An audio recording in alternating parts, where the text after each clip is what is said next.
yang harus kita perhatikan dalam kita beragama ini saya harus sampaikan karena ini penting dan harus sering disampaikan. Kita ini beragama Islam, kita bersyukur pada Allah, pijakannya Quran, pegangannya Quran, sunnah Nabi yang sahih menurut pemahaman salafus saleh, itu yang kita pegang. Dalam kita menjalani kehidupan ini, apakah kita berakidah, beribadah, berdoa, atau yang lainnya, semua aktivitas kehidupan kita itu harus kita kembalinya kepada Quran, kepada sunnah. Nah, banyak penyimpangan terjadi karena apa? Disebabkan mereka mengikuti tanpa ilmu. Ini yang terjadi dalam beragama, dalam beribadah, dalam berdoa, ngikuti orang, nggak punya ilmu, nggak punya dalil. Dalam kita beragama harus sumbernya dalil dari Quran. Quran sudah jelaskan semuanya ini. Dalilnya mana? Dalam kita beragama, hujahnya mana? Kita nggak boleh ikut apa yang kita nggak tahu. Nggak boleh kita ikut-ikutan kepada orang kalau kita nggak punya dalil. Nggak boleh dalam Islam. Antum lihat dalilnya, antum catat, antum lihat. Yang pertama dalam surah Al-Isra, surah 17 ayat 36. Allah berfirman, "Wala taqfu ma laysa laka bihi ilmun, inna sam'a wal basara wal fuada kullu ulaika kana anhu mas'ula." Jangan kamu ikut apa yang kamu tidak tahu. Jangan kamu ikut apa yang kamu, karena sungguhnya pendengaran, mata dan hati akan ditanya oleh Allah. Jadi kita dalam beragama ini jangan ikut-ikutan. Atau yang ngomong itu syekh, yang ngomong itu ustadz, yang ngomong itu kiai, yang kita tanya apanya? Dalilnya mana? Loh, antum berdoa seperti ini, antum sholat seperti ini, antum berzikir berjamaah seperti, dalilnya mana? Dalil.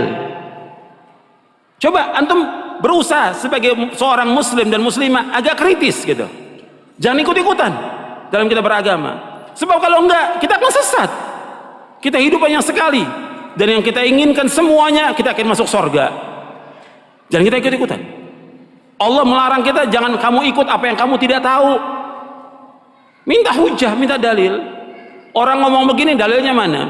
Ketika orang-orang Yahudi, ketika orang-orang Nasrani mengatakan kepada Nabi Muhammad SAW bahwa yang masuk surga itu Yahudi dan Nasrani, kata mereka, Nabi, di depan Nabi SAW, orang Yahudi dan Nasrani mengatakan kepada Nabi Muhammad SAW tidak masuk surga kecuali orang Yahudi dan Nasrani.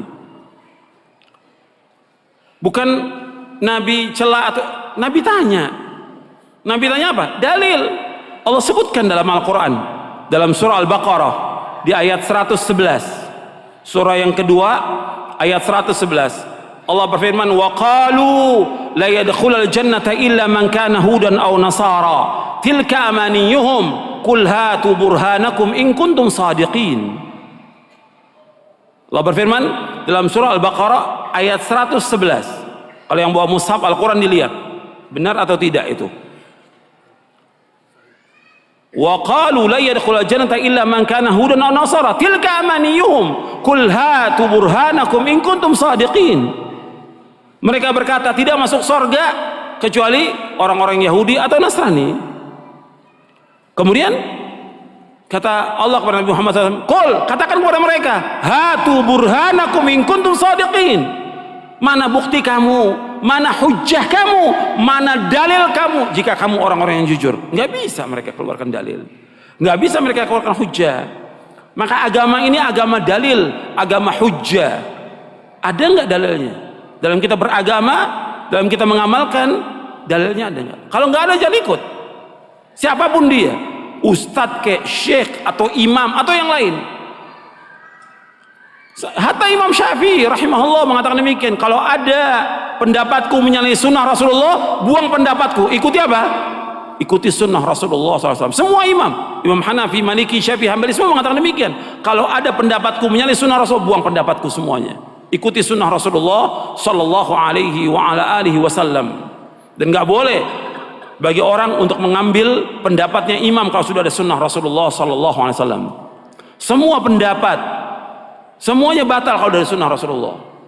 Semua pendapat. Idza warada al-athar batala an-nazar. Bila sudah datang athar, maka batal itu semua pendapat itu. Itu yang pertama yang harus kita perhatikan dalam kita beragama. Jadi hujah, dalil jangan ikut-ikutan. Hatta antum sudah, kan saya sudah ngikuti pemahaman salaf, tetap dalilnya mana dalam beribadah? Dalil yang kita minta dalil, hujahnya mana, contohnya mana, ada nggak keterangannya? Kalau nggak ada jangan. Bukan kata orang, pendapat ustadz, pendapat guru nggak bisa kita pegang. Yang kita pegang apa? Dalil. Kembalikan sekarang umat ini kepada dalil, kembalikan umat kepada Quran, kembalikan umat kepada sunnah, bukan kepada pendapat kita.